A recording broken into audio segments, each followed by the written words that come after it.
You hear the impact before you understand it. A concussive crack under the lead vehicle. The road lifts, then collapses. Your convoy stops breathing. Dust fills the air, thick and immediate. The temperature inside the armored cabin spikes past 45 degrees Celsius. Your headset hisses with fragmented voices, then silence. No command, no structure. You step out into the open without waiting. Training remains, even when authority disappears. The second vehicle burns. Black smoke climbs in a narrow column. Someone is screaming, but it's distant, muffled by the ringing in your ears. You scan rooftops, windows, empty ridge lines. Nothing clear. You check your radio again. Dead channel. No backup is coming. There was never any guarantee it would. No official acknowledgement. It wasn't supposed to be like this when you signed. You left the military 3 years ago with 8 deployments behind you. You thought you were done with the structure, done with the flag. The offer came through a former contact, a contract, 6 figures annually, rotations of 90 days, no press, no oversight, no questions. You told yourself it was temporary, a year, maybe 2.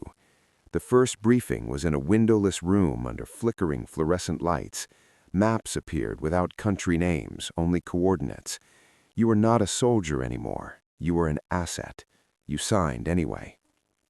The first months pass without distinction. You wake at 04:30 to dry, metallic air. The compound smells of fuel and dust. Weapons are issued, logged, and reissued. Serial numbers matter more than names. Your job is simple on paper. Protect the client's infrastructure, pipelines, data centers, convoys carrying equipment worth more than your lifetime earnings. You don't ask what it's used for. You run drills in 38 degrees Celsius heat, forced hydration at 4 liters per shift. Dehydration leads to mistakes. Mistakes lead to reports. Reports lead to termination. Missions blur. Day 17 feels identical to day 63. You are present, but not welcome. After your first year, your designation changes from operator to senior operator. No ceremony, just a revised contract and a 12% increase in pay. Your responsibilities expand quietly. 2 new recruits are assigned to you, younger, less controlled. You monitor their decisions and correct them before they escalate situations. You learn the unspoken rule: minimize visibility, maximize compliance. You don't engage unless it's documented. You don't intervene unless it's authorized. Authorization rarely comes in time, so you adapt. You begin to interpret intent instead of waiting for orders. You act within the margins. Not illegal, not clean either. Creative compliance becomes survival. By year 3, you understand the system. The client is never present. Communication flows through layers: contract managers, regional coordinators, legal buffers. No one gives direct orders. They suggest outcomes, ensure continuity of operations, mitigate disruption. Language designed to diffuse responsibility. You file reports at the end of every shift, time-stamped to the minute. Incidents categorized into predefined codes. Code 7 for hostile surveillance. Code 12 for asset compromise. No code for uncertainty. You learn to write in a way that protects you. Precise, detached, never speculative.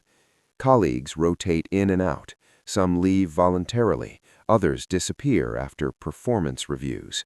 You don't ask where they go. The system doesn't reward loyalty, it rewards consistency. Your personal life begins to thin out. Calls home become shorter, strained by time zones and silence. Conversations lose context. You miss a birthday, then another. Your partner stops asking when you'll return for good. You keep repeating the same sentence: it's temporary. You sleep in a room measured at 3 by 4 meters, concrete walls, a single metal bed, air conditioning fixed at 22 degrees Celsius, humming constantly. Silence feels unnatural now. You prefer the noise of generators, the distant echo of movement. Isolation stops feeling like a condition, it becomes your baseline. The convoy was supposed to be routine, route clearance confirmed, risk level categorized as moderate, standard escort. You were the lead. Now the road is fractured, the second vehicle is gone, your team is exposed. You move toward the wreckage. One of your operators is down, breathing shallow. You apply pressure without thinking, still no communication. You run the contract in your head. Clause 14.